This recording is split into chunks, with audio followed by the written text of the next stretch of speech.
Thanks for joining us tonight. How Governor Tim Walz handled the Minneapolis riots is under the national microscope. Thanks for joining us. I'm Lauren Lemanchek. And I'm Julie Nelson. Former President Trump's camp is taking aim at Walz's actions after George Floyd's murder in Minneapolis back in 2020.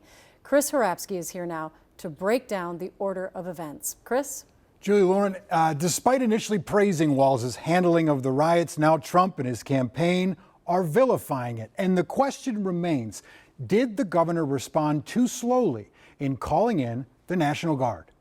Look at him. Get off of him now. What is wrong with y'all? Not responsive right now. The day after George Floyd was killed under the knees of 3 Minneapolis police officers, the video went viral. That Tuesday, the 4 officers involved were fired.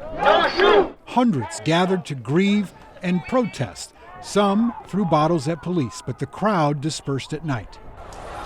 Wednesday, peaceful protests during the day turned to violence at night. A Target looted, an AutoZone and 15 other buildings burned. A man shot and killed outside a store. This is a crisis on top of a crisis. A state Senate investigation corroborated by texts between mayoral staffers shows Minneapolis Mayor Jacob Frey called Governor Tim Walz at 6:29 p.m. asking to send in the National Guard.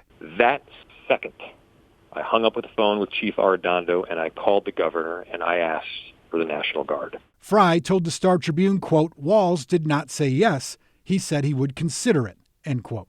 I know. At 9/11 that night, Police Chief Madera Arredondo sent a 4-part plan requesting 600 Minnesota National Guard troops to State Public Safety Commissioner John Harrington. Harrington later said in interviews that the request was too vague. Thursday morning, Walz preemptively told the Guard to get ready.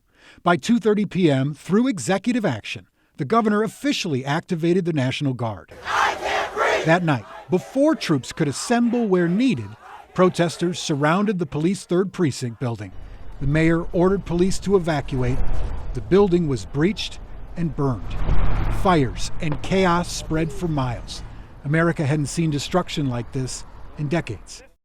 By Friday morning, the governor publicly blamed the mayor. The way this works is the mayors ask and they take charge and lead on the missions. If this would have been executed correctly, the state would not lead on this. The state would have supported those and they would have moved forward. That did not happen. In a nonpartisan external investigation commissioned by the city, a law firm eventually found the initial requests from the mayor and the Minneapolis Police Department failed to follow correct protocol and provide enough detail to trigger the Guard response. To make sure that what happened the last 48 hours does not happen tonight. Friday, troops were posted around the city, but by 7 o'clock that night, Guard members pulled out of the 3rd Precinct after being surrounded by a crowd. It was another night of destruction. So did the governor delay critical resources, and did it make a difference?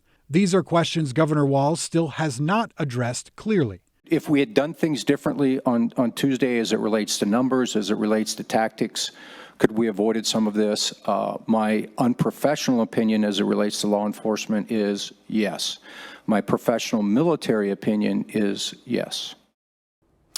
In summary, investigations by the city and the legislature find both blame on the city's leadership and Walz's leadership during the 4 days following Floyd's murder. Not to mention, these leaders had to decide how to apply force to a large group of people protesting the abuse of force. It's not easy to break down. Yeah, Lauren. and still a lot of questions, I think, for a lot of people not answered yet despite those investigations. But Chris, thanks for breaking it down for us.